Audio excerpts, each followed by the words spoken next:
and welcome to a special video. If you enjoy my reviews on Love and Basketball and Save the Last Dance, thank you, because now you can experience them as a double presentation, as they're part of a two-part series that I've done in regards to how romantic films play into or deconstruct the power structures of our society. After the double presentation, you will watch me compare and contrast the movies and decide which one is better. Up until then, enjoy the double presentation. Peace.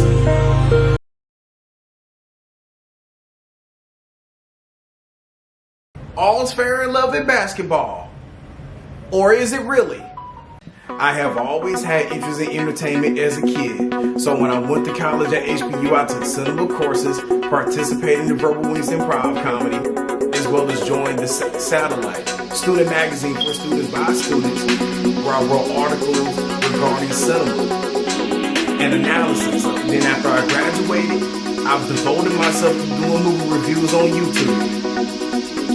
And on my YouTube platform, my critique comes from observance, as well as the fact that entertainment is not just entertainment, that it also plays into power structures in our society. Movie reviews, when done this way, can be enlightening. And that's where I come in, with entertainment laced with education. That's what I'm about. Hello everyone, my name is Gabriel Hood, and welcome to another round of movie reviews. If you enjoyed my review on The Fugitive, thank you. Today, we are going to review Love and Basketball. Love and Basketball is a classic romantic sports film with elements of comedy and drama, starring Sanaa Lathan and Omar Epps. The film revolves around two people, a boy and girl, who grow up with a mutual love for the game of basketball. As they navigate through high school, college, and the pros, they develop a romantic relationship for one another. Two questions remain. Can they make their relationship work? And can they balance that out with making their dreams come true in playing basketball? Love and Basketball begins as Monica Wright and Quincy McCall are young children. And when they first meet, Quincy is shocked to find out that Monica is as equally talented as he is at basketball. So much to the point that when Monica is about to beat Quincy in the game, Quincy resorts to violence. Check. Check for you. Oh. Dang! She dogged you, man. Shut up. One zip. Lucky.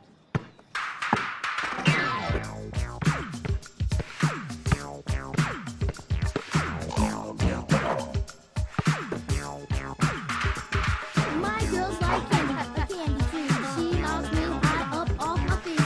She's so fine, asking me. I know this girl is just for me. Candy girl, oh, you look so sweet. You're a special treat. Candy girl, all I want to say, when you're with me, you're brighten up my day.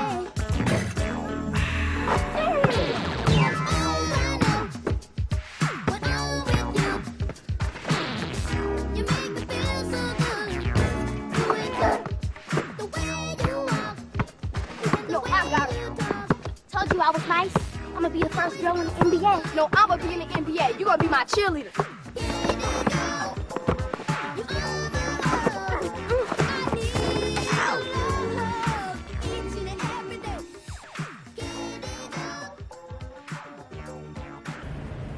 Which unfortunately shows that despite his young age, he has some very outdated attitudes about gender roles, which Monica will challenge throughout the film in regards to her passion for basketball. Quincy is upper class, as his father is a professional player for the Los Angeles Clippers, while Monica is in similar social status, as her father works at a bank.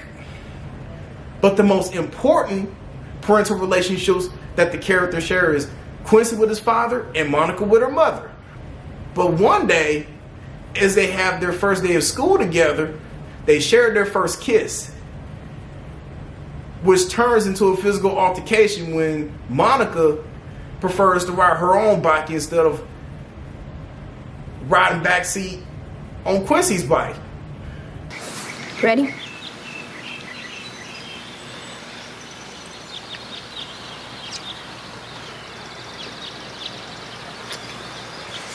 Oh, sweet thing. Oh, you know everything. Yes, you are. Wait, cause you my girl now, you gotta ride on my bike. But I want to ride my own bike. My dad always drives my mom, So? so that means I have to ride you. Come on. I don't have to do what you say. Forget you then, stupid. You stupid, and your dad plays for the worst team in the NBA. What? Last time they won, Dr. J was a nurse. Shut up. I don't wanna be your boyfriend anymore, you ugly dog. Why don't I be your girlfriend, big head?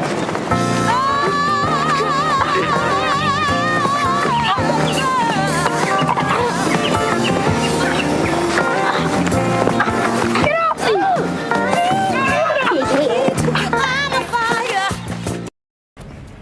So the second quarter of Love and Basketball shows Monica and Quincy as seniors in high school and stars of their respective basketball teams.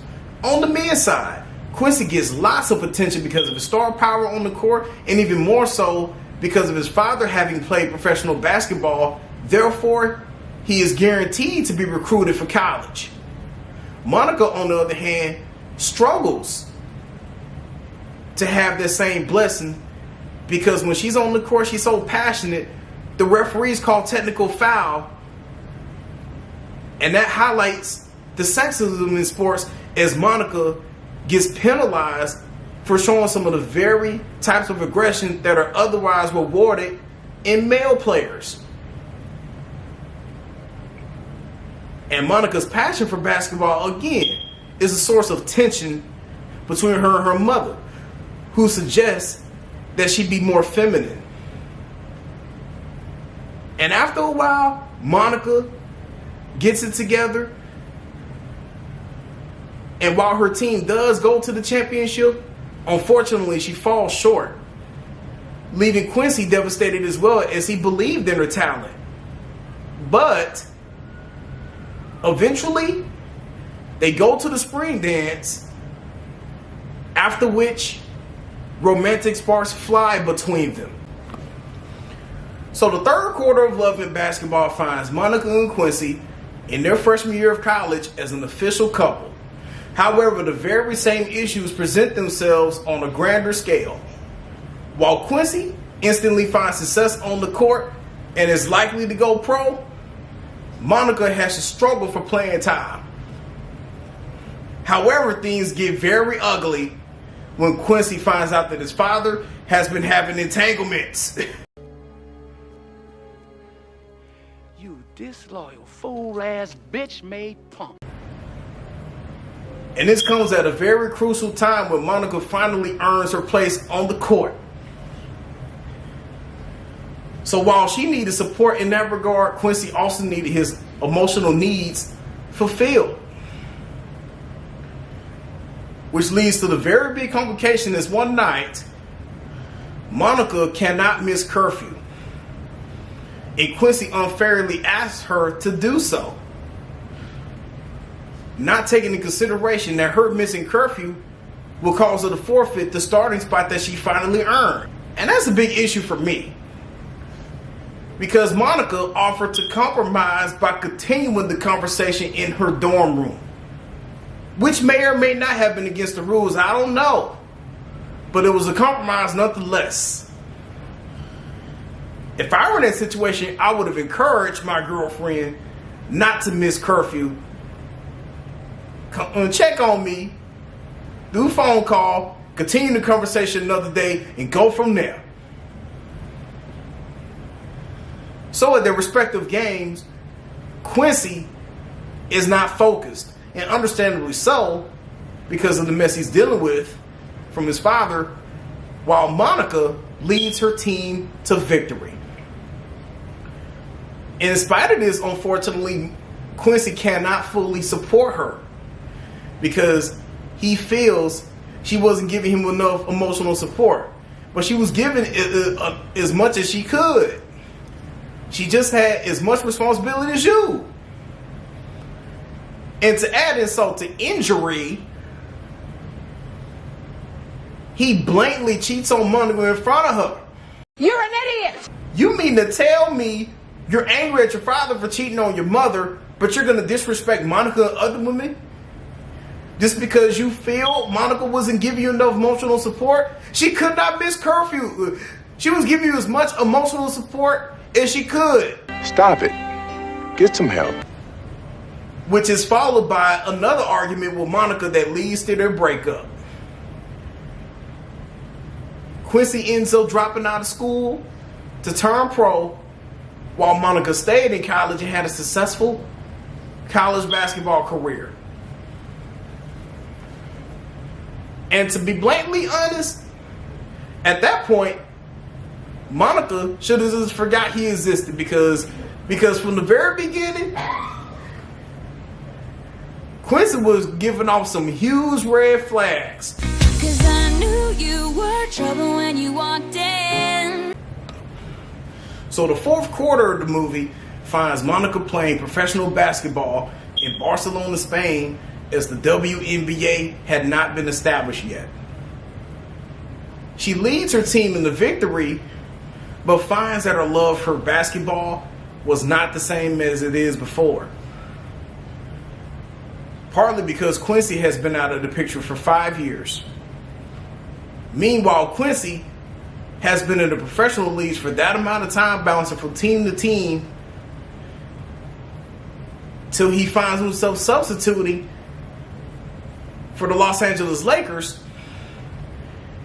And while he makes an impressive slam dunk, he injures himself. Sit down. Be humble. Bitch, sit down. Be humble. And Monica flies back to Los Angeles to visit him. And she had every intention of fully rekindling their relationship. Come to find out, he is engaged to Tyra Banks' character, which leaves her completely devastated. So after visiting Quincy at the hospital, she has a similar conversation with her mother, admitting that she didn't feel supported by her mother in regards to her passion for basketball. And it's only when Monica's mother sees that she's not happy without either basketball or Quincy that her mother encouraged her to fight for what she loves. Which leads to Monica and Quincy having an emotional one-on-one match. And although Quincy wins, he chooses Monica with 3 words: double or nothing.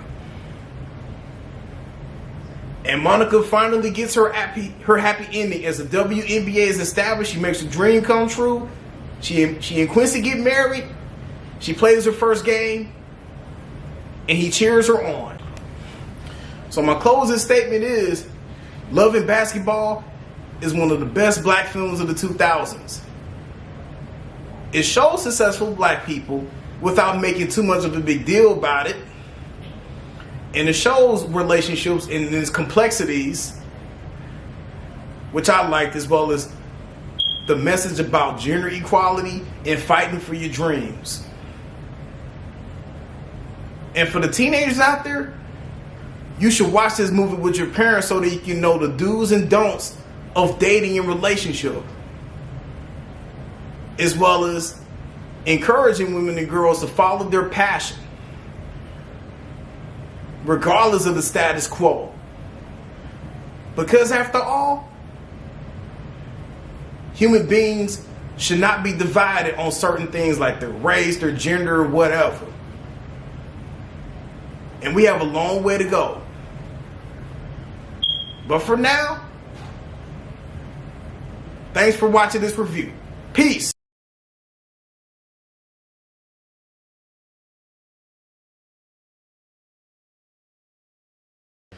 What I want is to wake up and see my mom again.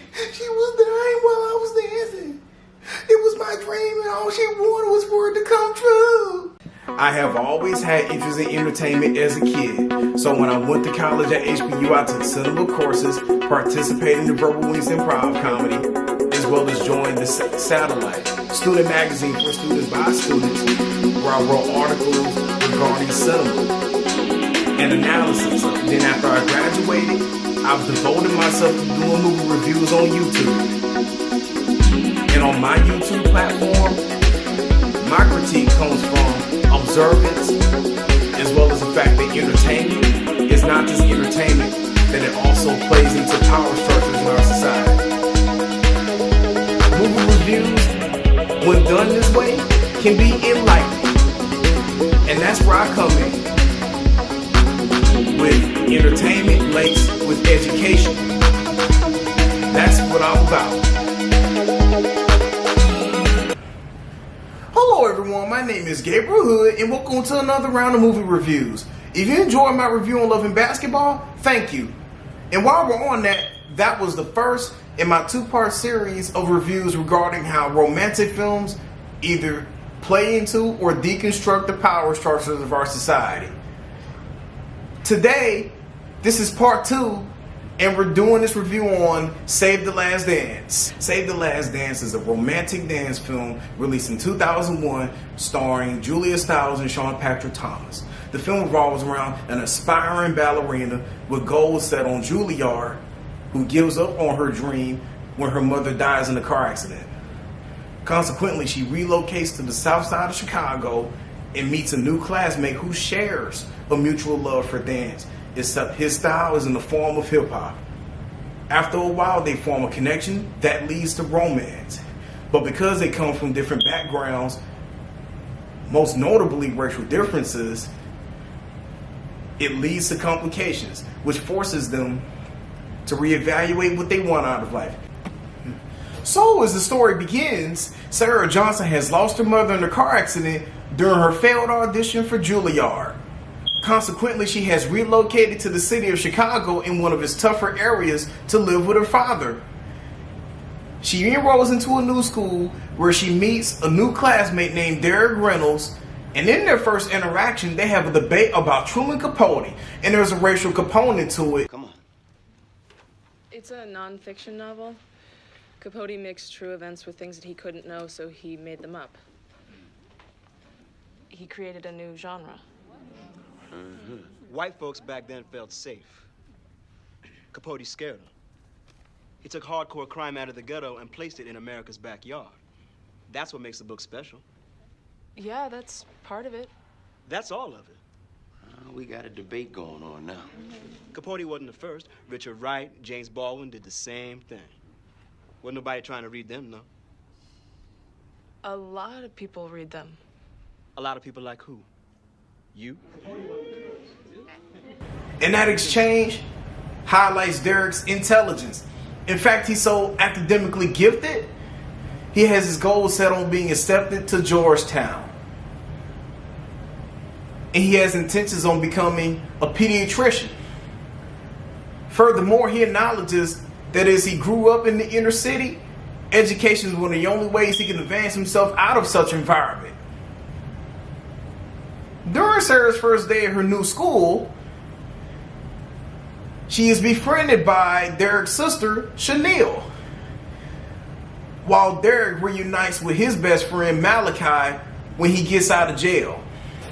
Having made friends with Chanel, Sarah begins to acclimate to her new environment a little better, and they're both in need of friendship, with Sarah struggling to cope with her mother's death, and Chanel struggling to come to terms with her life as a teenage mother herself. So Chanel shows some strong compassion in that regard. One Friday night, they go to a dance club called Steps, and while there, it's revealed that Derek shares a mutual love for dance. Except there is a sharp contrast between their styles of dance.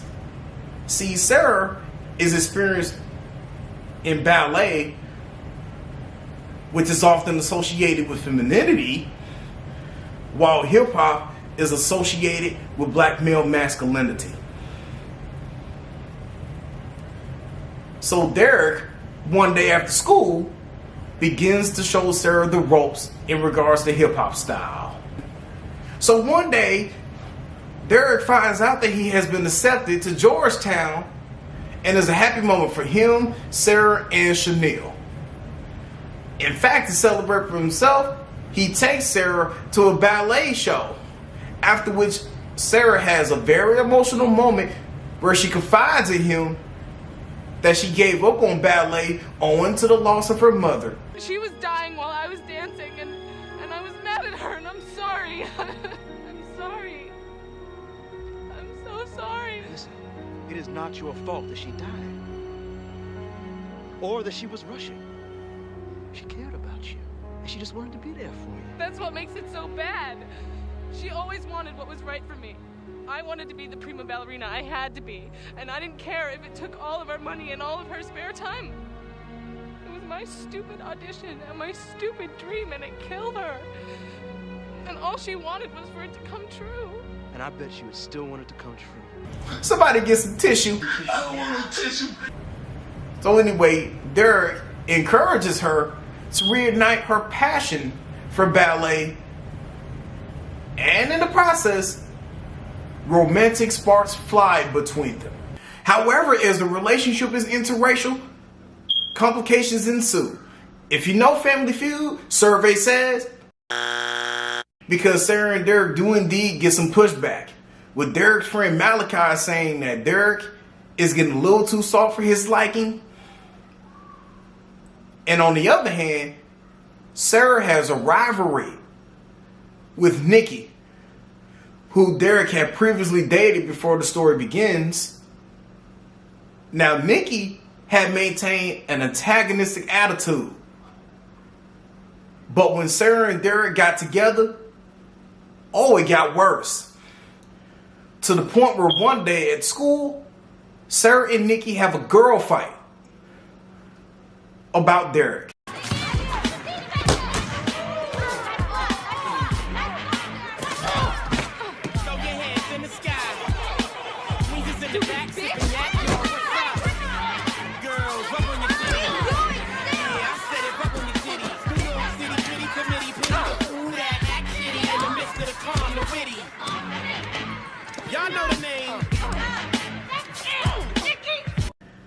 And while that is going on, Derek and Malachi survive a violent drive-by shooting.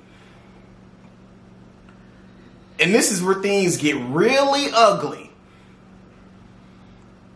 And it doesn't help that Chanel's child's father disappoints her yet again.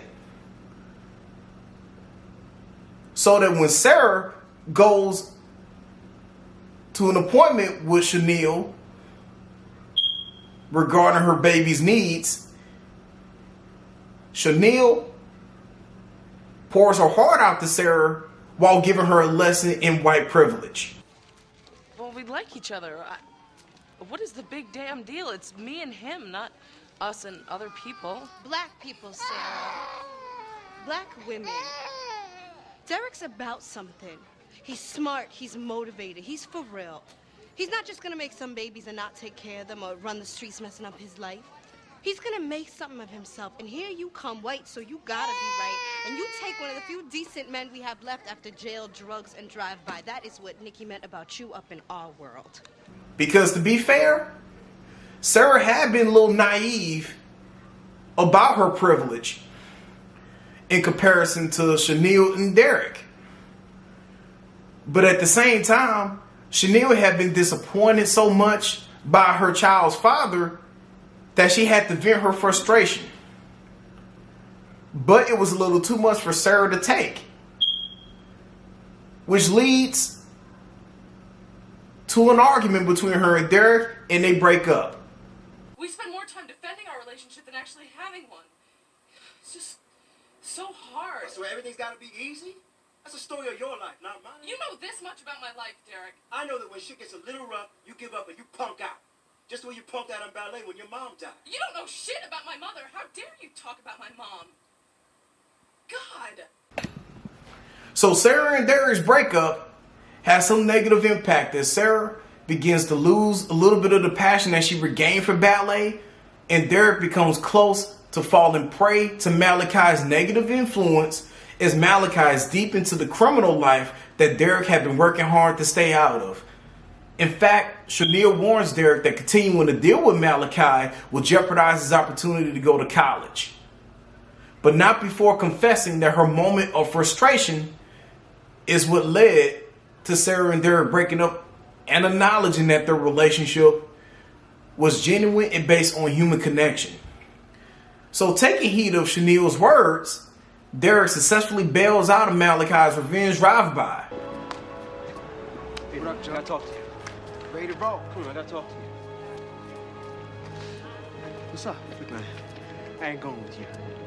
What you mean you're not going? You know what I mean. What the hell you came in for, to waste my time? This shit is nonsense, Kai. It's dangerous nonsense. Just back up off it, man. Come on, I'll go with you if you go home. Go home? Get the hell away from you, punk-ass bitch. Who's the bitch? You're the bitch. You're the one who had the balls to walk away from this shit. I should have took your ass to jail along with mine, man. Yeah, but you didn't. So you do not have to get in that car. Man, Kai, you are so much smarter than this shit. I know what you could be. I know what you're capable of. Let's just walk away. Walk away to what? I'm not you, Derek. I can't do nothing with what I'm doing. I can't go to Georgetown with a 10.0 GPA, operating on people, doing brain surgery, whatever the hell you gonna be doing. Yes, you can, man. You can do it, man. If I can do it, you can do it. Man, all I have is my respect. And that's what I gotta go take care of. You wanna bail out on me, man? It's fine. But you can kiss my ass with all your future bullshit. I know who the hell I am. Right now. Which makes Malachi angry. But for Derek, seeing as how Malachi allowed him to get out of a sticky situation, he was willing to repay the favor by convincing Malachi not to engage in the revenge drive-by. You want to go to jail, you want to go home? But, of course, Malachi decides to go with it anyway. And it goes wrong, and he gets arrested.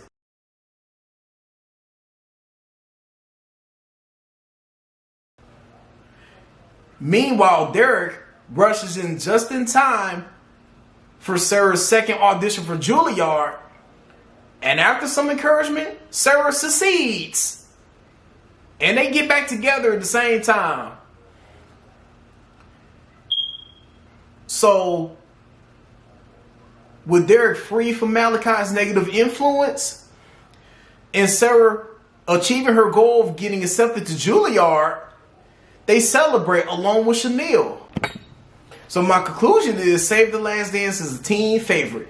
It may have received mixed reception from the professional critics, but in my eyes, it managed to be entertaining while addressing some serious issues. In fact, the two leads can be used as positive examples for not giving up on your dreams and most certainly standing up to peer pressure, as well as helping each other grow and overcome their circumstances. And the teenagers out there, y'all should use this movie to encourage your friends to stand under peer pressure, whatever dream they have, fight for it, and most of all, treat people kindly regardless of their racial identity. For now, thanks for watching this review. Peace.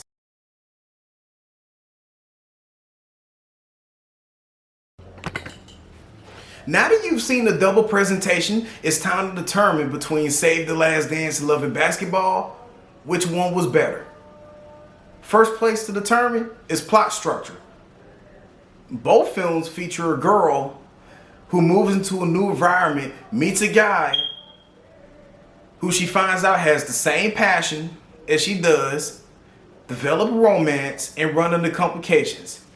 I'm going to have to go with Love and Basketball because Monica and Quincy are immediately introduced when they're children. And we see how their mutual love for basketball and their romantic attraction to each other evolves as they navigate through high school, college, and the pros. Now, both films have a female protagonist that's trying to accomplish a goal. Monica trying to establish herself in basketball, Whereas Sarah from Save the Last Dance is trying to establish herself as a ballerina. Now, Sarah had given up on ballet because her mother died, and Derek encourages her to reignite her passion for ballet, which he does. But Monica, I was rooting for the most because she was trying to establish herself in a particular arena that has been historically male dominated. And although it seemed that everything was against her, including dealing with patronizing behavior from the people closest to her, like Quincy and even her own mother, she did not compromise herself and stayed true to herself. Now, the quality of the romance between the couples, it's a hard decision to make because while there are memorable moments between Monica and Quincy in Love and Basketball, such as sharing their first kiss, their intimate moment after the spring dance, and a few others, their relationship was often one-sided. As when they were children, when Monica was about to win in a basketball game, Quincy committed an intentional foul. And after they shared their first kiss, Monica wanted to ride her own bike to school like Quincy was. But because Quincy didn't like that, he insulted her and initiated another physical act of violence. And then when they got to college, as an official couple, he was welcoming the attention of other women. And it got even worse when Monica could not miss curfew one night when she was giving emotional support to him after he found out that his father cheated on his mother. But because she couldn't miss curfew after she finally earned her spot on the court, he betrayed her loyalty. And he does so with almost no accountability, apart from him eventually injuring himself when he substituted for the Lakers. And it's only when he hit rock bottom and after an emotional one-on-one match that he finally recognizes that Monica was right for him. While Monica got her happy ending, I don't appreciate the fact that she had to deal with whatever she had to deal with from him to get to that point. Because relationships should not always be based on struggle. So in that regard, the healthiest relationship would be between Sarah and Derek from Save the Last Dance. And I know that sounds controversial considering that they're interracial, but think about it. Derek encouraged Sarah to reignite her passion for ballet, which she gave up on after her mother died.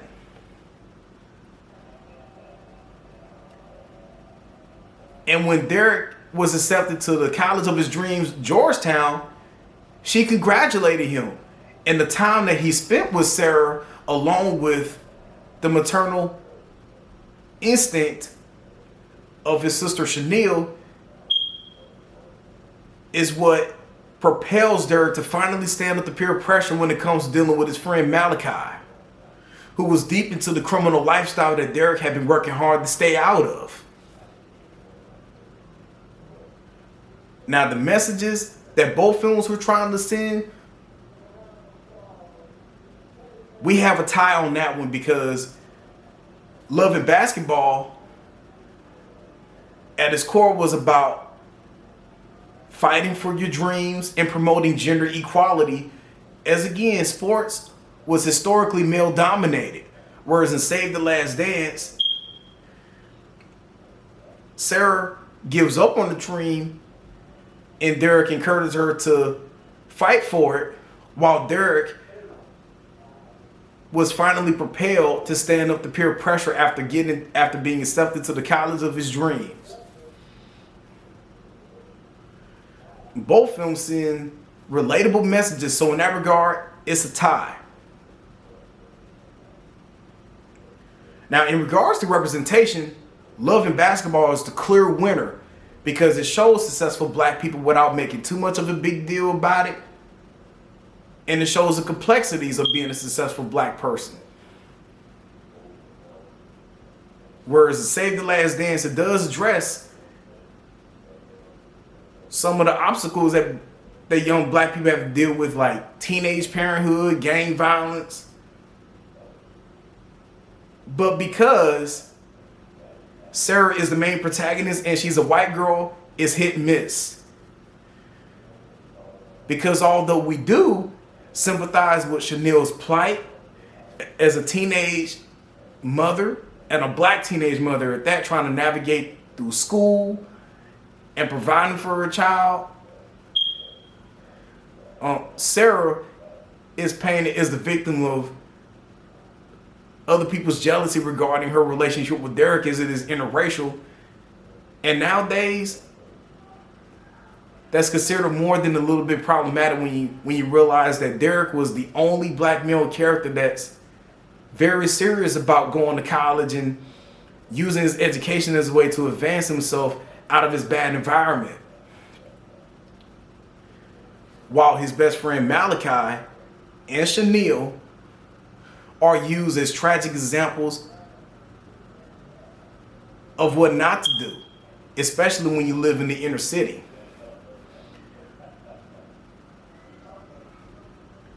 So, while I enjoy both of these movies, it's very clear that Love and Basketball resonates the most with me. Because not only does it offer complex yet positive representation of successful black people while promoting gender equality in sports,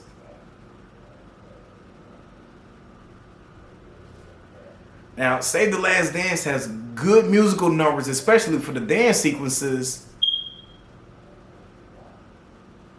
But in today's time, it's a little hit and miss, depending which way you look at it.